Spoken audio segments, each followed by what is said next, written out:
Hello, I'm Antonio Mora. This is the newsandnews.com day in brief. Today's top stories in 4 minutes. It's Friday, July 27th at 7 p.m.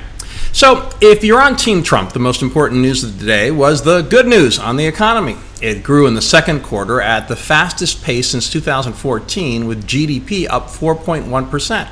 President Trump trumpeted the achievement, calling it amazing growth, and saying, "We've accomplished an economic turnaround of historic proportions." That's where he lost me, because the economy had been growing for years by the time he took power. That said, economic growth has accelerated under his watch, and even critics need to give him and his policies credit for it. Trump insisted the 4+% growth isn't a flash in the pan, and that the U.S. economy will grow this year by more than 3%, something that hasn't happened since 2005, well before the Great Recession. The good economic news didn't help U.S. equity markets, which were all down, in part because some analysts expected even stronger growth. The Nasdaq had an especially bad day, losing almost 1.5% as tech stocks kept getting hammered. A day after Facebook lost 19% of its value, Twitter plummeted more than 20% after losing users, and Intel lost 8.5%. If you're not a fan of the president's, the big news of the day involved Michael Cohen. Reports out of the camp of the former Trump friend and lawyer keep indicating he has flipped on the president and flipped big. The latest development is that Cohen is reportedly willing to testify that Trump knew about the infamous Trump Tower meeting between Don Jr., Jared Kushner, Paul Manafort, and Russians who claimed to have dirt on Hillary Clinton.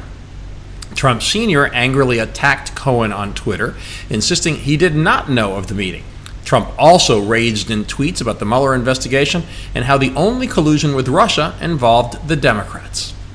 In other news, North Korea returned what may be the remains of 55 U.S. Korean War troops. 700 migrant kids were not reunited with their families by a court-imposed deadline. 2 aggressive fires in California have forced the evacuation of many thousands of people. And one of the most powerful people in Hollywood, CBS CEO Les Moonves, faces allegations of sexual misconduct. Now our alternate universes segment, the great divide between conservative and liberal media. A revealing moment on CNN's New Day when Ian Bremmer, the respected head of the Eurasia Group and foreign affairs columnist for Time magazine, reluctantly said, quote, "You asked me about the big picture, so you really want the big picture? This has been a good week for Trump." To the stunned reaction of my old friend John Berman and Allison Camerata, his co-anchor, Bremmer continued saying, quote, "Let's get out of CNN land for a second." And there's the rub. CNN land, Fox land, MSNBC land, New York Times land, National Review land, Washington Post land, Wall Street Journal land. Living in those echo chambers or filter bubbles makes the residents of each land almost blind to what's going on in the other lands. What we try to do at News and News is to visit all those lands and bring you as balanced and broad an assortment of news as we possibly can, so our readers can be widely informed by all schools of thought.